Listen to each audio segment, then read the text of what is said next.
Faites passer les captains, Emmanuel de Captain Dev. Aujourd'hui, on se retrouve pour une vidéo interview avec Mike. Salut Mike. Salut. Du coup Mike, je t'ai demandé d'intervenir sur la chaîne pour que tu nous racontes un peu ton parcours, qui est assez atypique pour un développeur, qui va devenir de moins en moins atypique pour un développeur en fait. Est-ce que tu peux nous parler un peu de toi, d'où tu viens et de ton parcours?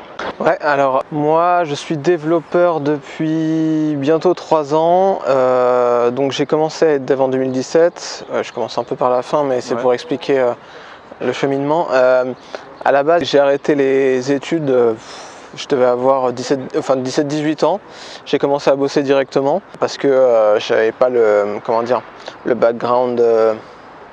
J'avais pas ce qu'il fallait pour aller en général, aller à la fac, etc. et faire des études, on va dire, standards. Ouais, donc orientation.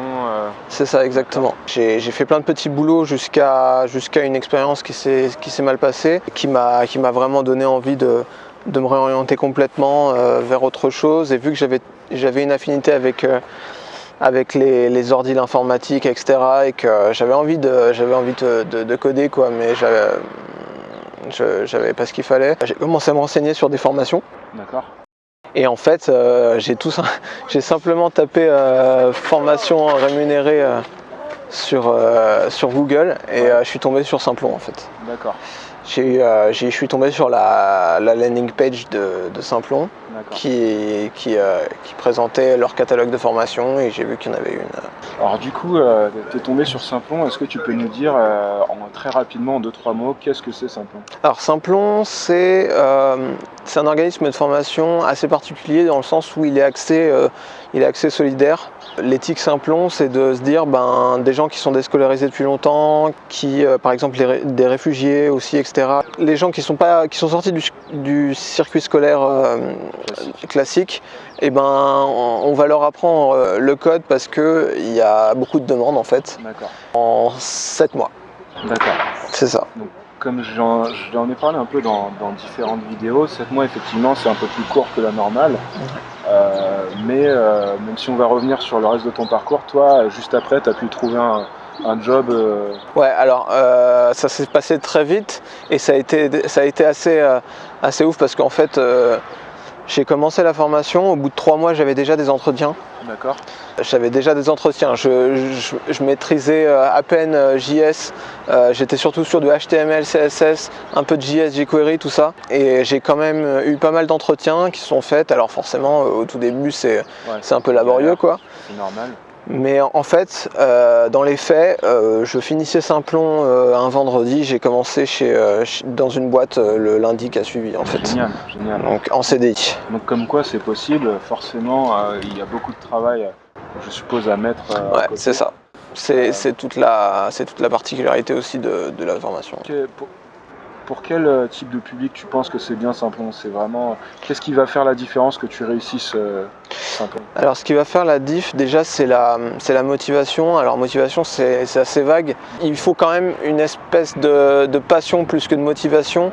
Même si au début on croit pas forcément qu'on a la fibre. Ouais, la fibre de l'informatique, c'est en vrai c'est au-delà de ça, c'est vraiment faut une passion, une espèce de rage entre guillemets pour faire ce type de formation parce que c'est un autre style d'enseignement, d'apprentissage, voilà, que l'école normale. Tu te gères toi-même, on te donne beaucoup d'éléments clés, on te donne des axes de progression, on te fait beaucoup de feedback, etc.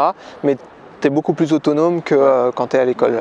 Donc finalement on va te donner des bases, on va t'orienter et c'est aussi à toi derrière d'aller bosser, d'approfondir chaque sujet. Exactement, c'est pour ça que je dis que ça convient bien aux gens qui ont une curiosité, une motivation, une passion parce que dès l'instant où c'est toi qui est le propre moteur en fait de ton apprentissage, et plus tu es motivé, plus tu vas aller loin et vite. C'est ce qui s'est passé avec moi parce que j'étais très curieux et très motivé. En plus en fait, quand tu fais Simplon, tu peux toucher le chômage ou etc. Donc, il y a des moyens de financer. Malgré tout, tu es quand même en galère financière. Alors, tu te dis que cette formation, cette réorientation, elle peut t'aider à sortir de la galère. Donc, quand tu as ça en tête, en fait, ça rajoute en plus pour t'en sortir. D'ailleurs, en termes de salaire, sans forcément donner les chiffres exacts, est-ce que tu as pu évoluer? Maintenant, ça fait quoi? Ça fait 2 à 3 ans que J'ai commencé autour de 30K et je pense qu'en vrai, c'est possible de mieux négocier. Et là, surtout avec... alors là, je parle vraiment pour les développeurs JS. JS, c'est une techno qui continue voilà, il y a de la demande de ouf. Donc maintenant, c'est encore plus possible de commencer bien un taf, même issu de Simplon.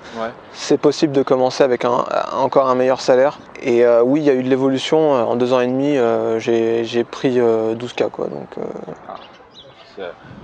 c'est pas une vérité absolue parce que forcément, ça va dépendre de la situation hyper spécifique de la personne, du profil. C'est ça. L'offre de la boîte. On va négocier, mais c'est ça, la négociation. Mais un énorme tremplin, on va dire. Ça indique que c'est possible, quoi, tu vois. C'est ça qui est. Ouais. Juste avant qu'on continue, si t'es pas abonné aux emails privés, le lien est juste en dessous dans la description. Je te filerai aussi peut-être ton LinkedIn ou Twitter, ce que tu veux partager. On mettra tous les liens dans la description. On parlera aussi de Simplon. C'est pas du tout sponsorisé. Donc moi j'y gagne rien concrètement, donc voilà, je te laisse aller voir sur les liens, tout est dans la description. Est-ce que y a un conseil que tu aurais aimé avoir au moment où tu as démarré? Alors j'ai fini par le savoir assez vite, mais malgré tout c'est cool de le savoir dès le début.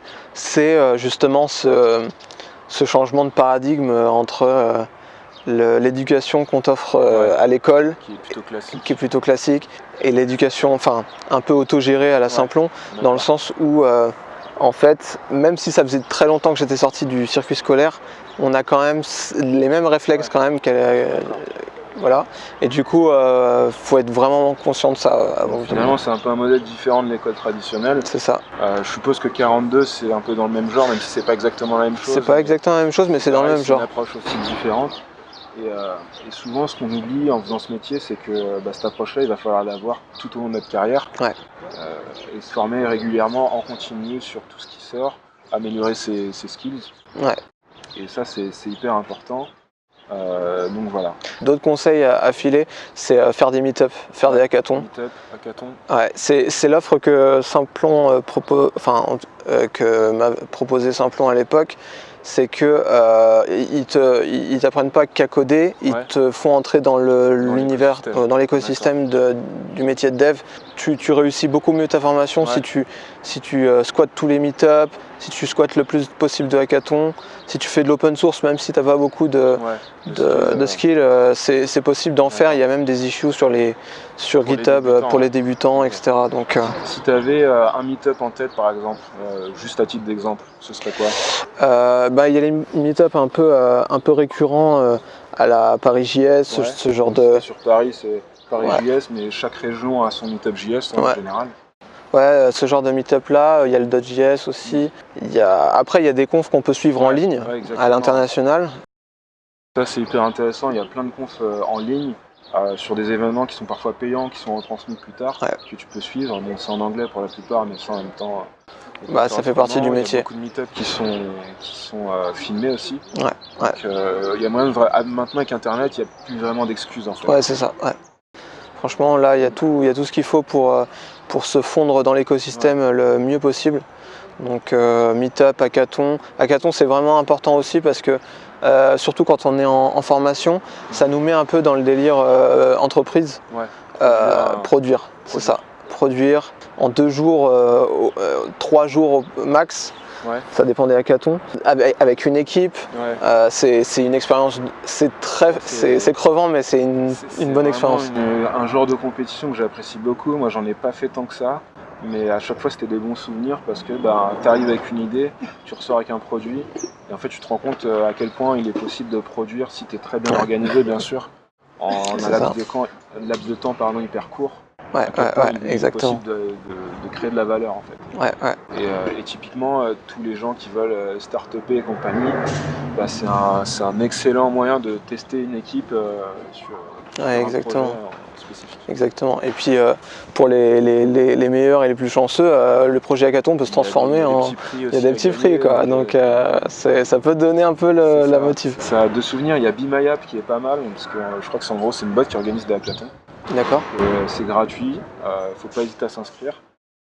Dans les sujets que j'avais vus il y a quelques années, c'était par exemple au moment où ils ont déployé les compteurs Linky, ils ont filé des API avec des données. Et en gros, le but c'était de faire des applications, des habitations de demain autour de la consommation d'énergie. Par exemple. Des sujets plutôt cool. Yes. Faut pas hésiter à monter une petite équipe. Clairement. Une promo et bam, y aller quoi. Il y a pour ma part, les hackathons auxquels j'ai participé, c'était des sujets de dingue, dans le sens où j'ai participé à un hackathon pour l'emploi, donc c'est un métier qui touche tout le monde. Ouais, exactement. Et un hackathon pour le handicap dans l'emploi, donc c'est fibre éthique un petit peu. On mélange la tech avec des sujets super importants, donc ça peut être l'occasion au-delà de l'expérience, de faire quelque chose de cool, quoi. Et avoir un impact, ça c'est plutôt cool. Juste pour terminer, ce que j'ai pas précisé dans la vidéo, c'est qu'en fait avec Mike on a bossé ensemble dans une ancienne boîte, donc pendant plusieurs mois sur un gros projet, pas mal de souvenirs, grave. cool. Et tout ça pour dire qu'en fait faut vraiment se lancer, faut pas hésiter, parce que forcément ça va être compliqué, il y a beaucoup de travail à produire, il y a beaucoup de choses à faire, à apprendre. Mais moi j'étais pas mieux placé pour en parler. Mike il vous raconte un peu son parcours. Je pense que vous pouvez ne pas hésiter aussi à le solliciter sur les réseaux si besoin, pour avoir plus d'informations. Et donc voilà, c'est possible. Par contre, effectivement, il faut bosser et avoir un minimum de passion. Si j'avais un dernier truc à dire, ce serait il y a un truc merveilleux, vraiment merveilleux, qui s'appelle Free Code Camp. Et c'est une plateforme 100% gratuite, ouverte, qui t'apprend JavaScript. Par contre, c'est que du JS. C'est déjà pas mal. De toute la stack, front, back, Node, React, tout. L'algorithmie, etc. C'est gratuit. Les projets qui sont créés, je crois, à vocation humanitaire, solidaire, etc. Et moi, en fait, j'ai découvert ça assez tôt pendant la formation, et j'ai eu de la chance parce que ça m'a beaucoup aidé. Voilà, pareil, Free Code Camp, on mettra le lien. Tout est en anglais, je crois, pour la plupart. Par contre, tout est en anglais. Mais en même temps, l'anglais est pour moi indispensable, parce que la majorité des ressources sont en anglais. Donc voilà, mot de la fin, n'hésitez pas à vous former, à investir sur vous-même. Comme Mike, vous verrez que c'est possible, il faut juste bosser. Yes. Donc voilà. Mike, je te remercie. Merci à toi. On se voit plus tard. Yes. Pour tous les autres, n'hésitez pas à vous abonner. Il y a un petit bouton juste en bas, là. Cliquez sur abonner, à s'abonner. D'ailleurs, je vois qui ne s'abonne pas. Je vous préviens, je vois tout le monde. Sur ce, je vous dis à bientôt sur Captain Dev. Ciao. Salut. Super, mec.